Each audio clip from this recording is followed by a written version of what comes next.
Hi, this is Trusted Neal at Call to Learn Conference, and we're here with Molly Christensen. So we're super excited to have her and to meet with her. So Molly, can you tell us a little bit about you, where you grew up, where you're from? A little bit about me. Yes. I grew up in a small town in Utah, Heber, actually. We moved there after my parents were baptized when I was 4, and they moved a couple of years later. We came to Zion, I guess. Down to Provo? Heber. To Heber. To Heber. Oh, okay. We actually lived back east before okay. that. All right. Sorry, I didn't make that clear. So back east where? In Connecticut. Connecticut. Okay. Mm-hmm. Cool. Fox from New Hampshire, so nice. Next door neighbors there. Yeah. My parents got baptized in our backyard swimming pool. No way. How's that? Wow. On the 4th of July. Whoa. With fireworks afterwards? I guess. I don't really remember. I was only 4, but yeah. So a few years later, we moved to Heber, where I grew up, went to high school there, and then after that, I went off to BYU. Ooh, far away. I know. So. Okay. And what did you graduate in there? At BYU, I graduated in mechanical engineering. Very cool. Which, looking back, seems really kind of strange, but I really liked math. So. Cool. I do too. And my dad suggested it, and so I was like, okay, Dad, I'll do what you say, because I don't know what else to do. Yeah. So would you say that degree helps you in homeschooling at all? Yes and no. Okay. How yes, how no? Yes, because it gives me a lot of good confidence that if I can get through that, I can get through homeschooling for sure, right? All right. Okay, you know? Good. And also because I know that I learned so much math, most of which I've forgotten now. Yeah, that happens. But I have confidence that I could learn anything again that I needed to if I needed to. But I have to admit, like when my older kids get into the upper level math, I much prefer if they just learn it either on their own or with another teacher who remembers it. Okay, that makes sense. Yeah. So, yeah. So tell us about your homeschooling then, What got you started in homeschooling? Why did you start? What got me in homeschooling? Yeah. When my oldest son was 4, I start getting these feelings that I was supposed to homeschool him. And I said, no way, nuh-uh, because I'm way too disorganized, and besides, homeschoolers are kind of weird. I thought that. Yeah.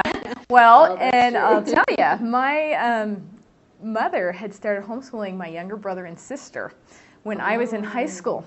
So you had experience. And I was like, they're like, do you want to be homeschooled too? I'm like, no way.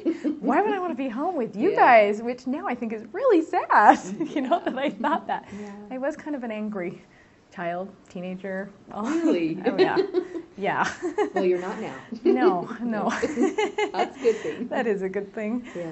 So I just started having those feelings that I should homeschool him. And I said no, I wasn't going to do it. I put him in kindergarten. And I thought, I'll just be the best parent volunteer. Oh, okay. I will go and I will help every week, and it will be, I'll totally know what's going on. Yeah. And it wasn't like that at all. Well, it's, you have younger kids. Yeah. And then you go into the school, and what are you doing? Or at least this is what I was doing. I was cutting paper. Prepping the stuff for the teacher, which helps the teacher, and I'm not knocking that at all. Yeah. But I wasn't never helping the kids. I didn't really know what was going on. Yeah. And so when my son went into 1st grade, I was like, okay. Before he went into 1st grade, over the summer, I was like, okay, we're going to practice. Practice homeschooling? We practiced homeschooling. See if you could do it. Yeah. Confidence. That's awesome. Yeah. And you know what? It didn't really work. Oh, it was a failure. Because I had 1 foot in and 1 foot out. I wasn't fully committed. That's a good point. That's a good principle to learn on. Yeah. And I just couldn't stay consistent and do it. And so we didn't really do it over the summer, but I was like, okay, when the fall came, either I'm all in or he's going back to school. Yeah. And so when the fall came, I kept him home and I homeschooled him. And it was terrible. But I was consistently terrible. And were you all in at that time? I was all in at that time. Good. I was all in, and I knew that I had to make it succeed. I did not know what I was doing at all. This poor little 6-year-old, I cringe. Thinking back. I would make him go to school from 9 a.m. to 4 p.m. Are you kidding me? Don't do that. I know. I can understand now. Yes. And so, because, gosh darn it, we're going to succeed, right? Yes. And we have to be better than everybody else, so we have to go longer. Yes, I have to prove that this is going to work. Yeah. I really didn't understand. Right. And so what I did is I started reading everything I could get my hands on about homeschooling. Yeah. And eventually I started forming some new ideas. And one really strong impression that came to me was that I needed to read aloud first to him. Because what I'd been doing was, okay, after you finish your 18 subjects, okay, maybe it wasn't that many, then we can read the book, because I knew that was his favorite part. Oh, I see. And when I flipped it, everything just came together so much better. And then especially once I let go of the idea that I had to do all these subjects every day, the poor kid. And then so since then it's just been a journey, but it's gotten better and better. Good. We don't cry anymore. Yay. About it. Plus he's 22 now. And maybe he does cry. But this is the thing. He doesn't remember that year. Oh, that's a blessing. I didn't totally screw him up. Yay.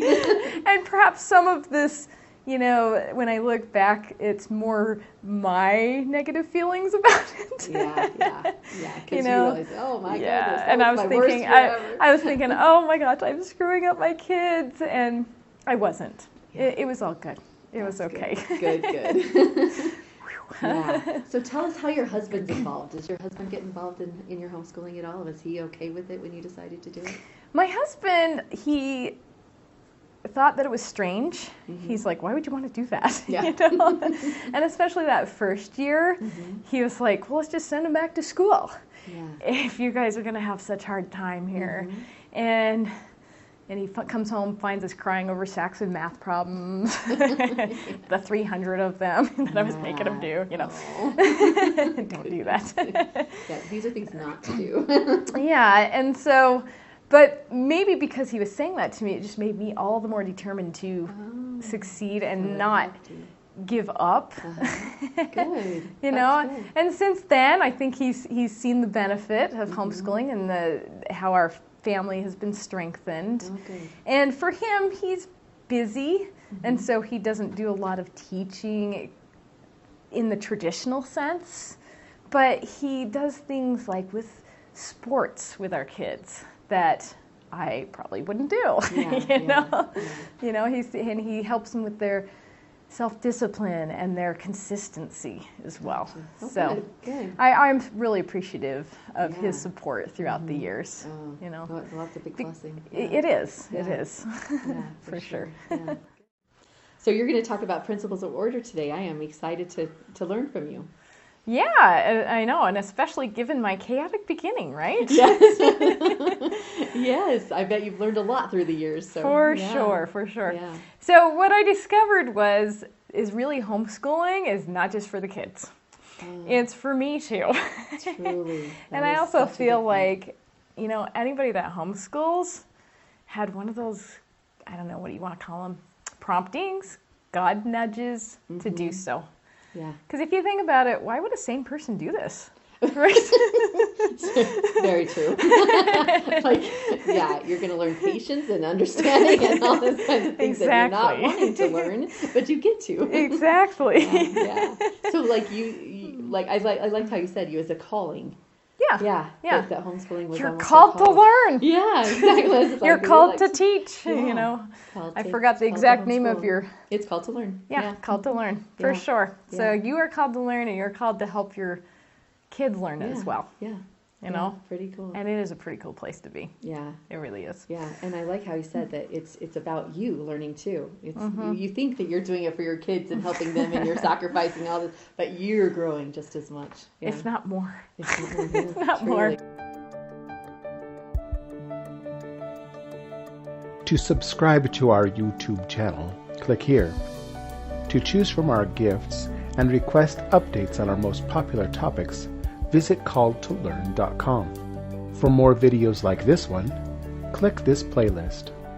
For Table Talk discussions, choose this playlist.